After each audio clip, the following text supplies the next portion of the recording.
환영받는 법이라고 하는 주제로 함께 은혜를 나누겠습니다. How to be welcomed by anyone. 누구에게든지 환영받는 법. 하나님께서 인류에게 율법을 주신 목적은 바로 하나님 사랑과 이웃 사랑을 실천하게 하기 위해서였습니다.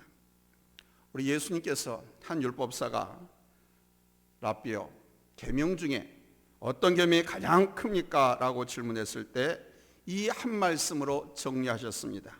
하나님 사랑과 이웃 사랑, 그리고 이것이 온 율법과 선지자의 강령이라고. 한마디로 사랑이죠. 율법은 사랑의 계명입니다. 하나님 사랑과 하나님 성경과 함께 내 생명이 소중하고 내 소유가 소중하기 때문에 남의 생명도 소중하고 남의 소유도 소중하다는 것을 일깨우시고 그렇게 살게 하시고자 준 것이 바로 율법입니다. 사도 요한은 이것을 하나로 연결했습니다. 요한일서 4장 20절에 보는 바 그 형제를 사랑하지 아니하는 자는 보지 못하는 바 하나님을 사랑할 수 없느니라. 곧 형제 사랑을 통해서 우리는 하나님을 사랑하게 된다는 것입니다. 그렇다면 하나님 사랑과 이웃 사랑을 따로따로 분리할 수가 없겠지요. 하나님을 사랑할 때 이웃을 사랑하게 되고 이웃을 사랑할 때 하나님을 사랑하는 것입니다. 이에 사도 바울은 로마서 14장 10절에서 사랑은 율법의 완성이라고 천명합니다. 여러분, 율법의 정신이 무엇입니까? 사랑입니다. 그럼 율법의 완성은 무엇입니까? 사랑입니다. 오늘 야고보 사도는 레위기 19장 18절의 말씀을 바탕으로 이렇게 말씀하고 있습니다. 우리 다같이 오늘 본문 8절로 9절을 한번 찾아서 읽겠습니다. 찾았으면 아멘 합니다. 본문 8, 9절 합독합니다. 시작. 너희가 만일 성경에 기록된 대로 내 이웃 사랑하기를 내 몸과 같이 하라 하신 최고의 법을 지키면 잘하는 것이거니와 만일 너희가 사람을 차별하여 대하면 죄를 짓는 것이니 율법이 너희를 범법자로 정죄하리라. 여기서 이 최고의 법이란 헬라어로 노먼 바실리콘이라는 말입니다. 노먼 바실리콘, 이 말은 왕국, 왕이라고 하는 단어와 연결되어 있습니다. 바실레아라고 하는 것은 헬라어로 왕국이라는 말이고 바실레우스라고 하는 말은 킹, 왕이라는 말입니다. 그러니까 바실리콘은 왕이라는 뜻이죠. 그렇다면 이 말은 왕의 법이라는 뜻이 됩니다. 곧 왕과 같은 위치에 있는 법, 왕의 권위를 가진 법이라는 것입니다. 왕의 법이기에 최고의 법이죠. 어떤 법도 이 사랑의 법을 건드릴 수 없습니다. 마땅히 지켜야 할 법이요, 마땅히 실천되어야 할 법인 것입니다. 그런 차원에서 오늘 주님께서 우리에게 명령하십니다. Love your neighbors as your body. 내 이웃을 내 몸과 같이 사랑하라. 첫 번째 뜻입니다. 이웃 사랑을 실천하지 않는 죄를 짓지 말아야 됩니다. Let's not commit a crime of not practicing love for our neighbors. 오늘 본문 8, 9절에서 말씀했습니다. 너희가 만일 성경에 기록된 대로 내 이웃 사랑하기를 내 몸같이 하라 하신 최고의 법을 지키면 잘하는 것이거니와 만일 너희가 사람을 차별하여 대하면 죄를 짓는 것이니 율법이 너희를 범법자로 정죄하리라. 도둑질과 거짓말, 간음과 폭행, 살인과 불순종만이 죄가 아닙니다. 사랑하라고 하셨는데 사랑하지 않는 것도 죄를 짓는 것입니다. 다른 율법 아무리 다 잘 지켜도 이 하나를 지키지 않는다면 죄를 범하는 것입니다. 10절에서 말씀하지 않습니까? 누구든지 온 율법을 지키다가 그 하나를 범하면 모두 범한 자가 되나니. 달걀이 여기 있는데요, 5개의 성한 계란에 1개의 썩은 계란이 있으면 나머지 4개도 못 먹습니다. 하나만 상했는데 괜찮겠지 생각하고 그것으로 요리한 사람은 아무도 없습니다. 5개 중에 1개가 썩어 있다고 하면 나머지 4개도 상했거나 진행 중에 있을 것이라고 생각합니다. 그래서 그걸 쓰지 못합니다. 여러분, 기억하셔야 됩니다. 이웃을 사랑하지 않는 것은 최고의 법을 범하는 것이기 때문에 가장 큰 죄가 된다는 사실입니다. 그런데 이 세상은 어떻습니까? 이웃에게 상처를 줍니다. 차별합니다. 이웃을 이용하려 듭니다. 이웃을 정죄하고 판단합니다. 교회 안에서도 이해가 아닙니다. 지난주에 말씀을 보았습니다만 교회 안에 금가락지를 끼고 좋은 옷을 입고 온 사람이 있으면 좋은 자리, 높은 자리로 안내합니다. 그러나 허름한 차림의 사람이 오면 그냥 아무 곳에나 앉게 합니다. 신경도 쓰지 않습니다. 무시합니다. 야고보서 2장 2절에서 4절 말씀입니다. 우리 한번 같이 찾아서 읽겠습니다. 찾았으면 아멘합니다. 야고보서 2장 2절에서 4절입니다. 합독합니다. 시작. 만일 너희 회당에 금가락지를 끼고 아름다운 옷을 입은 사람이 들어오고 또 남는 옷을 입은 가난한 사람이 들어올 때에 너희가 아름다운 옷을 입은 자를 눈여겨보고 말하되 여기 좋은 자리에 앉으소서 하고 또 가난한 자에게 말하되 너는 거기 서 있든지 내 발등상 아래에 앉으라 하면 너희끼리 서로 차별하며 악한 생각으로 판단하는 자가 되는 것이 아니냐. 사랑하면서 살도록 하기 위해서 율법을 주셨는데 그 율법으로 오히려 자기들끼리 의인과 죄인을 구분하고 부자와 가난한 자를 차별하고 유대인과 이방인을 구분하며 자기의 안위와 의를 위해서만 힘쓴다면 이것은 죄를 짓는 것입니다. 그래서 오늘 야고보 사도는 이렇게 말씀합니다. 8, 9절에서 너희가 만일 성경에 기록된 대로 내 이웃 사랑하기를 내 몸같이 하라 하신 최고의 법을 지키면 잘하는 것이거니와 만일 너희가 사람을 차별하여 대하면 죄를 짓는 것이니 율법이 너희를 범법자로 정죄하리라. 보십시오. 이웃사랑을 최고의 법이라고 하면서 사람을 차별하면 죄라고 말씀합니다. 최고의 법을 어기는 것이기에 가장 큰 죄를 짓는 것이라는 겁니다. 우리는 여기서 깨어나야 합니다. 여기서 일어나야 합니다. 하나님께서 우리에게 진짜로 원하시는 것은 예배를 멋지고 화려하게 드리는 것에만 있는 것이 아닙니다. 무엇보다도 먼저 정의를 행하고 이웃을 사랑하고 겸손하게 하나님과 함께 살아가는 것입니다. 이것이 우선시 되어야 교회가 의미가 있습니다. 예배도 의미가 있고 여러분들이 헌금에도 의미가 살아납니다. 그렇다면 이제 우리는 무엇보다도 이 왕의 법이라고 하는 이웃사랑의 법을 실천해야 할 줄로 믿습니다. 아멘. 아니 목사님 혼자 교회 나가기도 힘든 사람한테 지금 이웃 사랑하라고 말씀하십니까? 누구는 그렇게 반문하는지 모르겠어요. 그러나 하나님께서 여러분들에게 권면합니다. 명령합니다. 왕의 법, 최고의 법, 내 이웃을 내 몸같이 사랑하라고, 실천하며 살라고. 두 번째로 이웃사랑은 이웃을 존중하는 것입니다. Love for your neighbors is about respecting your neighbors. 이것은 형제를 리스펙트, 존중하는 것입니다. 오늘 보면 특별히 차별에 대해서 말씀하십니다. 이 차별의 반대말은 리스펙트, 존중입니다. 하나님 안에서 형제는 차별할 수 없습니다. 차별하면 안 됩니다.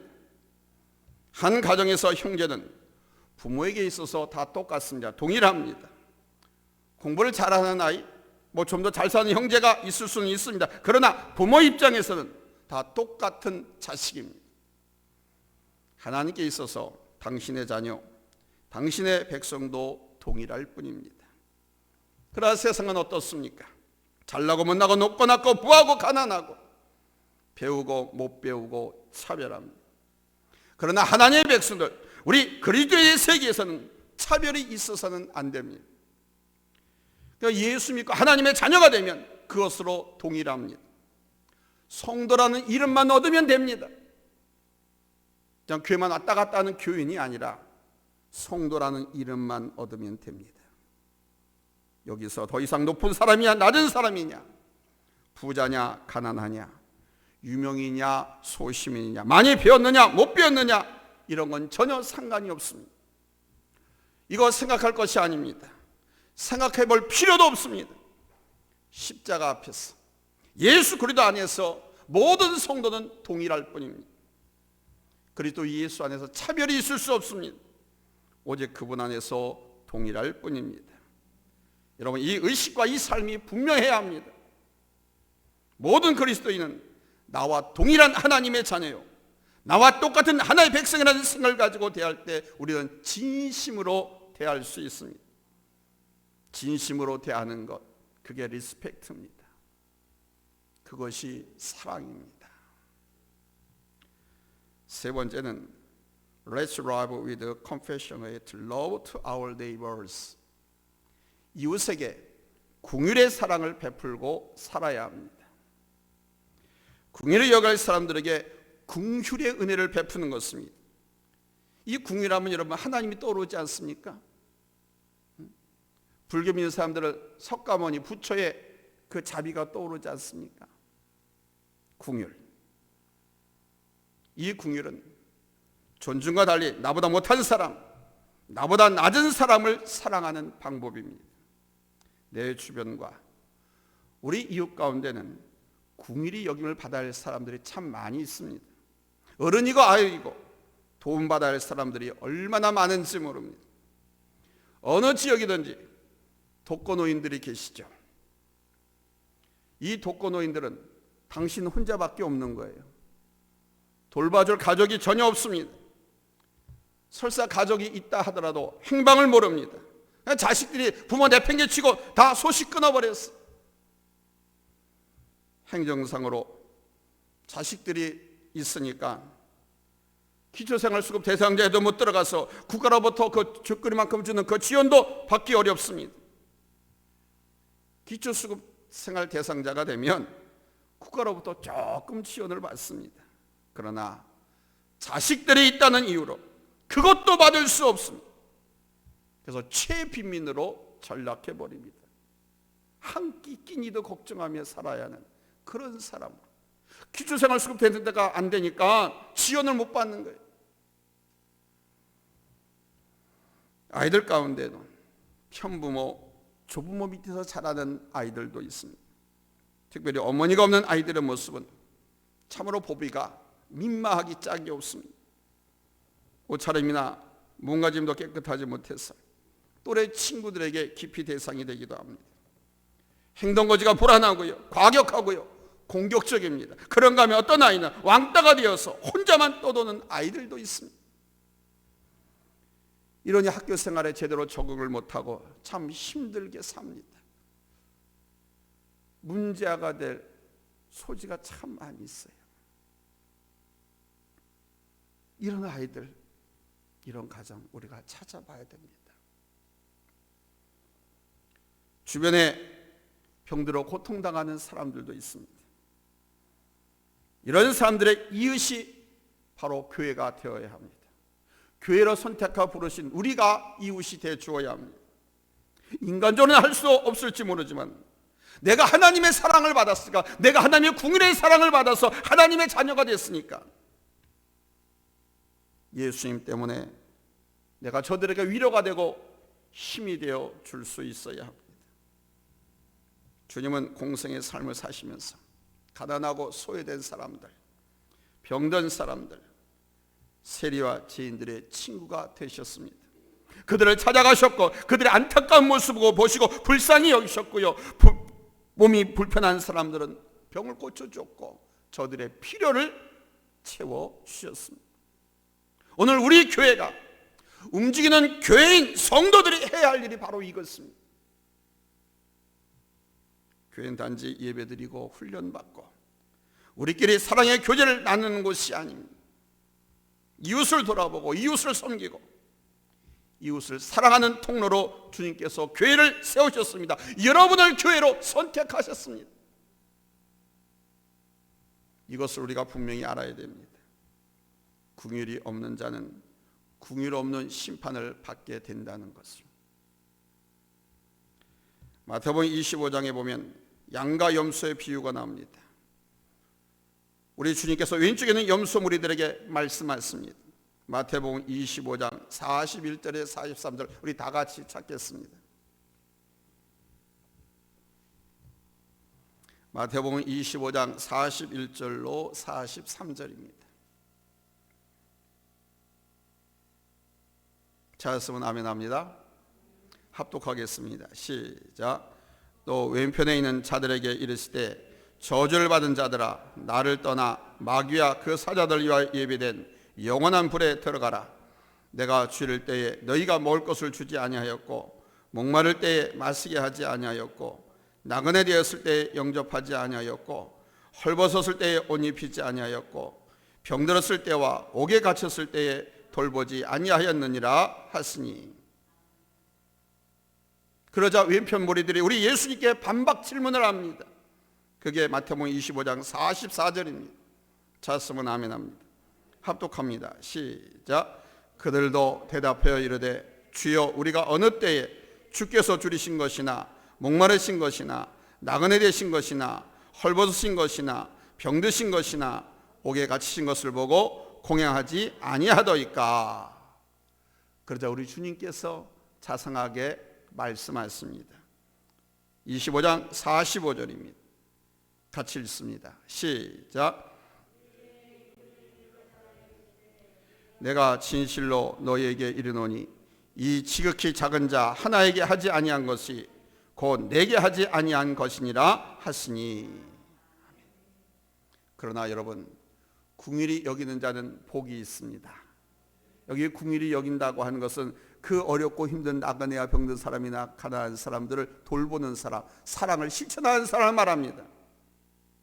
그 사랑의 실천이 긍휼입니다. 이 긍휼히 여기는 자가 복을 받습니다. 우리가 긍휼히 여김을 받아야 할 때 하나님께서 우리에게 긍휼의 은혜를 베푸시기 때문입니다.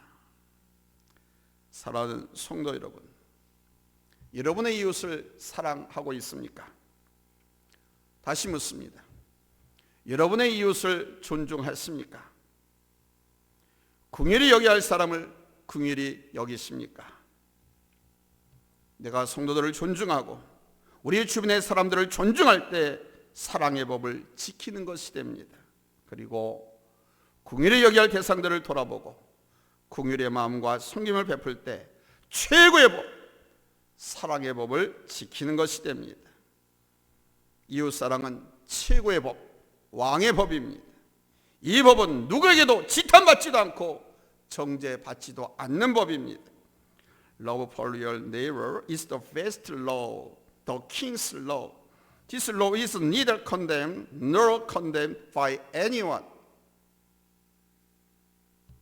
오직 하나님의 사랑을 나타내며 하나님의 영광을 나타내는 법입니다. 때문에 우리가 이 법은 온전히 지키고 행해야 할 법입니다. 이 최고의 법, 이 사랑을 실천함으로써 하나님을 온전히 사랑하는 삶이 되시기를, 그리고 하나님의 긍휼의 복과 하나님의 칭찬과 상급을 받아 누리시는 예수 안에 한 형제자매 된 우리 성도님들 다 되시기를 예수님의 이름으로 축원합니다. 할렐루야. 기도합니다.